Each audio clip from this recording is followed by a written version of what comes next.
Hey, what's going on, guys, and welcome to a new series called Tanking 101. I've had some requests for this, just some general taking tips for this video. And if you guys didn't know, I did happen to reach 100 service stars in my tank, as you will see right here. It was pretty awesome for me, but let's go back to the regular game. Okay, we're back to the regular game. So, some couple tips that some people do not recognize or even think about for the weirdest things. Some of these you might even know is some people do not use their general surroundings and environment. People will just keep on going and they just floor it and they don't even think about it until there's a tank in front of them and they just don't even know what's going on, and then boom, you're blown up.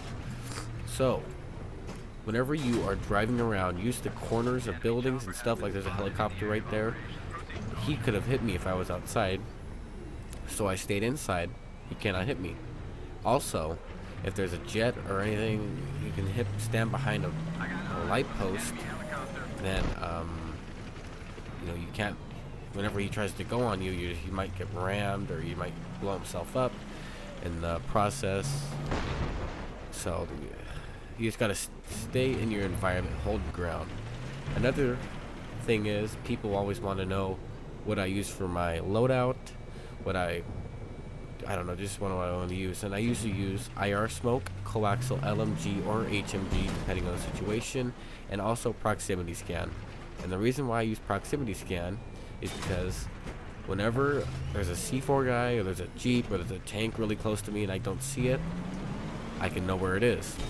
So I don't get C4'd or something like that. And if I ever use reactive armor, I stay in a third position view because that's how you're going to see. But I most of the time do not use reactive armor unless I have a gunner that has proximity scan. Then I'll use reactive armor. That's just usually what I do, and that's always a good way to keep yourself alive.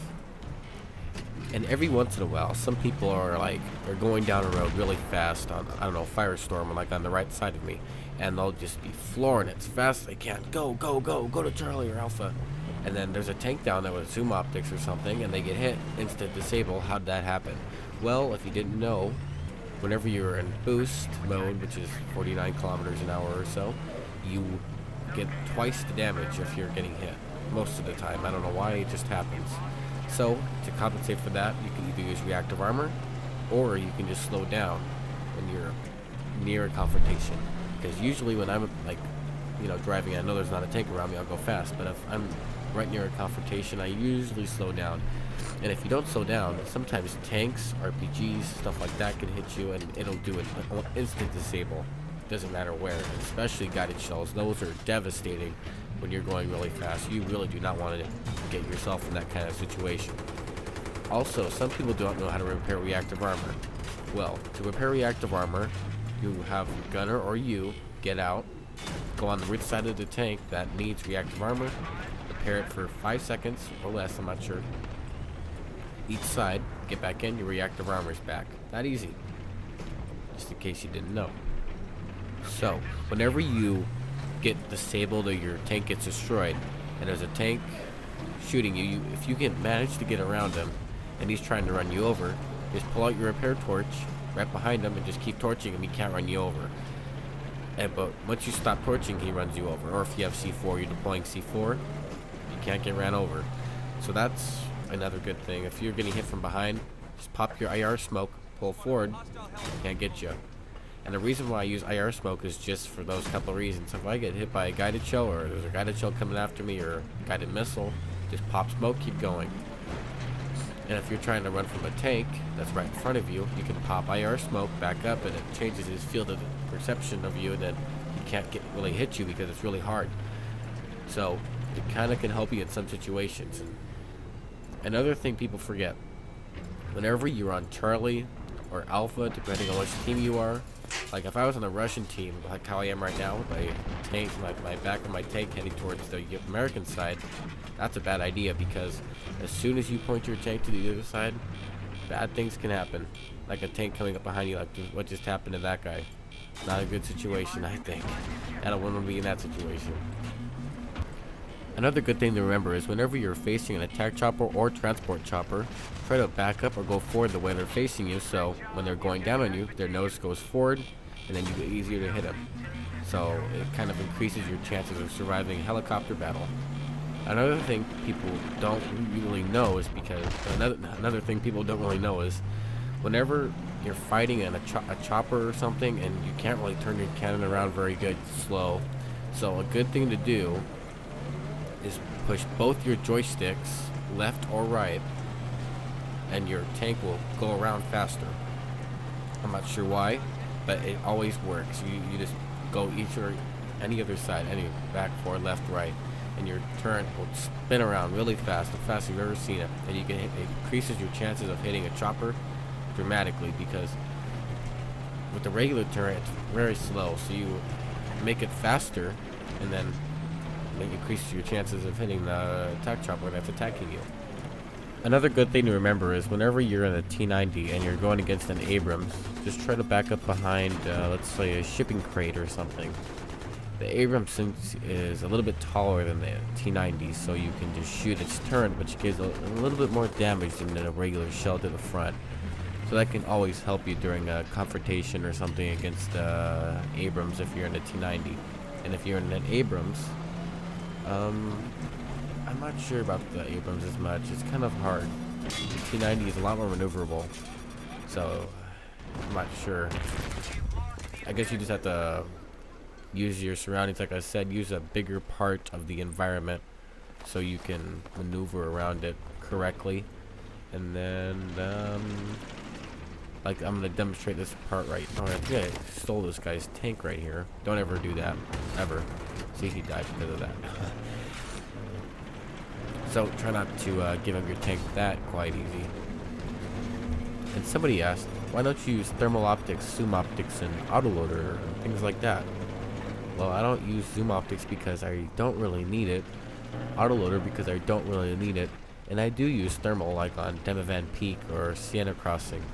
I use thermal on smaller maps because I need IR smoke to deflect guided missiles and stuff. But you'd say, don't you need that on Sienna Crossing and Demavan Peak? Well, not necessarily, because then again, use your environment, back up behind a building or something, and the javelin will hit a building or something, because there's no jets and stuff on Demavan Peak and Sienna Crossing. And there goes my thing again, don't ever face your back of your tank toward the enemy spawn, because that right there. Always a good thing to remember, because that will give you an instant death, almost. Unless you have reactive armor on me. That's always a good way to keep yourself safe, but you won't have any deflection against C4 and all the other stuff. Also, someone said, what's your favorite tank? Well, in this game, I do prefer the T-90. It's a little more smaller, but it's only for certain situations. I prefer the Abrams for bumpy maps and stuff like that, like this map. And I prefer the T-90 for smaller maps like Sienna Crossing and Demavan Peak. So it really just depends on what map it is, things like that. It's also easier to hit choppers with the Abrams because when you roll up on a hill, you have that extra bump in the back of the tank. So it makes it a little bit easier to aim really high and be able to hit a chopper maybe. Always fun to hit a chopper. And some people ask, well, how do you hit a chopper? I can't hit a chopper at all. Well, the easiest way to hit a chopper is look where it's going, up or down, and base it upon that. Are they still, or are they moving? And the second thing is just aim a little bit in front of their nose or right on their nose, depending on how fast they're going. So it's mainly human judgment. So you can't always get a guaranteed kill, but I will definitely tell you AH-6J Little Bird and the Z-11 are much easier to hit than the Viper and Havoc. And the transport helicopters take 2 shots to hit, so it's 50-50. It's all human judgment and stuff like that, because I can't tell you exactly how to hit a chopper, because everything's different. You can't always say, oh, this is how to hit a chopper, that's always how you do it. No, that's not how you do it. And how do you hit a jet? That's a lot more difficult, because it depends how fast they're going and how they're coming down on you.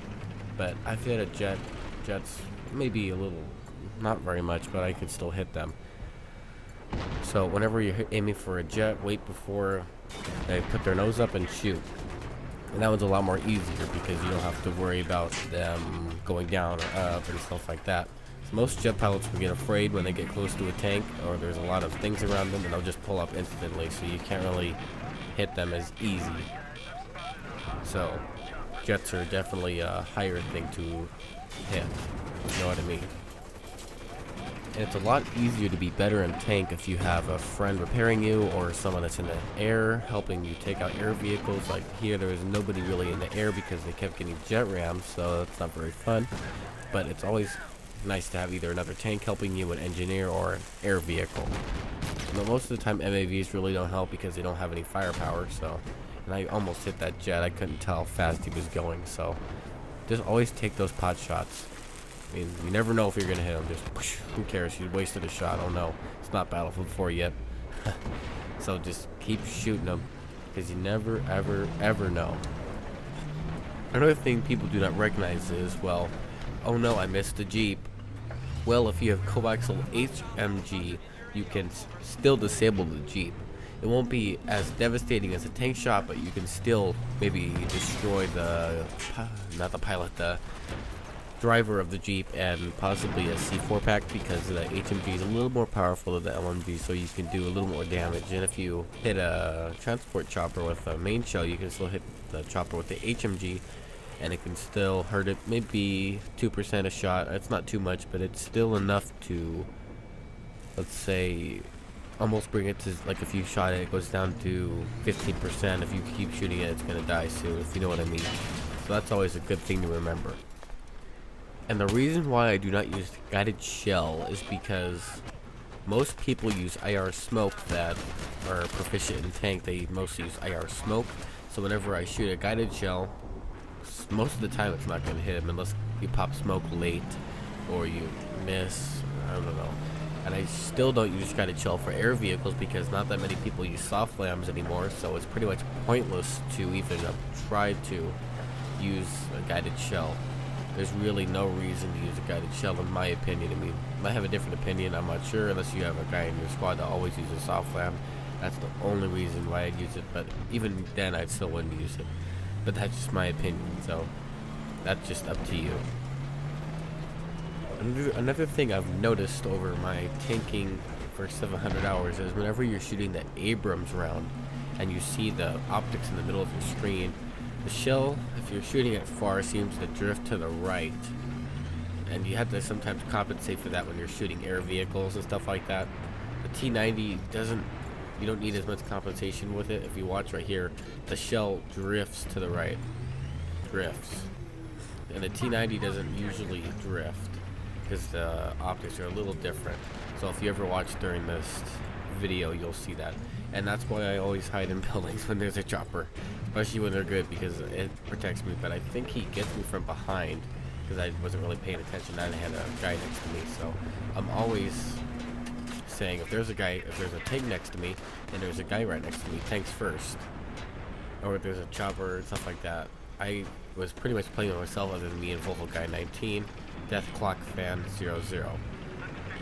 If they were flying a jet and Volvo was on the ground with me, like in tank, then it would have been a little easier, but we were all on ground, so we didn't have as many people supporting up top.